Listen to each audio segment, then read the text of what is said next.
विनोद शर्मा जी ने ईपीबीजी की लड़ाई लड़ी थी, आप लोगों के लिए ईपीबीजी की लड़ाई लड़ी थी।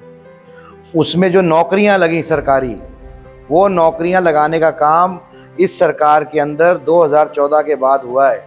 लगभग 13 से 14 हज़ार बच्चों को नौकरियां लगी हैं इसके अंदर। तो मैं आपसे आज निवेदन ये करने आया हूँ कि तीसरी बार प्रचंड बहुमत से मोदी जी को प्रधानमंत्री बनाना है और भाई मोहन भडोली को सांसद बनाना है। 5 साल अगले इसलिए ज़रूरी हैं देश के लिए ताकि देश की अर्थव्यवस्था बढ़ सके, अमूलचूर परिवर्तन आ सके। जो काम शुरू किए गए हैं पिछले 10 साल में नरेंद्र मोदी जी द्वारा, वो पूरे हो सके। उसका फ़ायदा सीधे तौर पे आपको मिलेगा। विनोद शर्मा जी ने आपकी हक की लड़ाई लड़ी, धौली की ज़मीन की हक की लड़ाई भी आप ही के लिए लड़ी थी। जो धौलीदारों को, बूंदीदारों को, बूटीमार को, अन्य समाजों को जो मालिकाना हक दिलाने का काम था, वो भी विनोद शर्मा जी ने किया।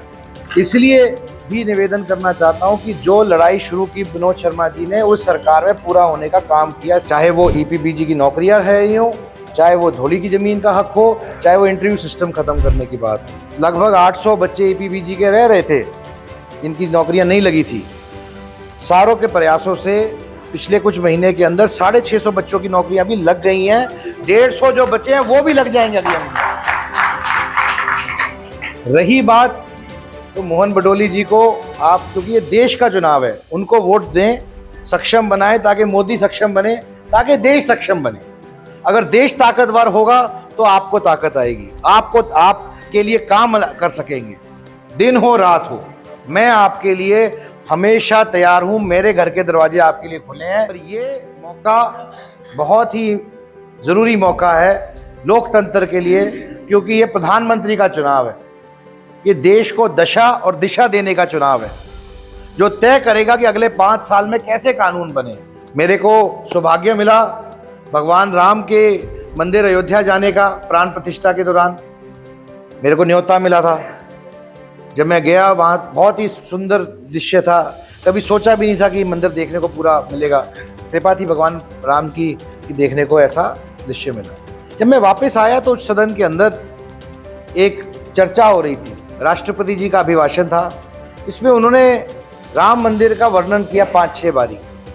तो सारे ऑपोजिशन वाले, कांग्रेस वाले, सब ने इकट्ठे होकर इस बात की पे टीका टिप्पणी की, कटाक्ष किया कि राम मंदिर का क्या काम, क्यों बात कर रहे हो राम मंदिर की।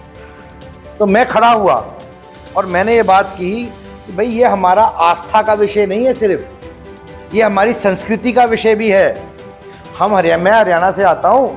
हरियाणा में हमारे प्रथा है, किसी भी समाज से हो, 36 बिरादरी से हो, हर आदमी एक दूसरे का अभिवादन करता है राम राम करके।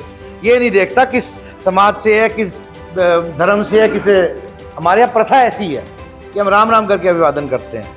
तो जो लोग राम के नाम को भी खराब करना चाहते हैं या उनके नाम पर भी इस तरह से टीका टिप्पणी करना चाहते हैं, वो देश का कानून कैसा बनाएंगे, क्या बनाएंगे, आपको भी सोचना चाहिए और सोच समझ के अपना वोट देना चाहिए।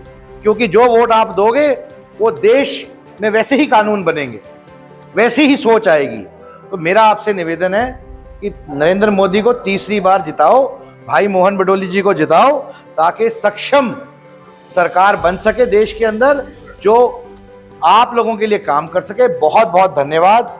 जय भगवान परशुराम जी, जय हरियाणा, जय भारत।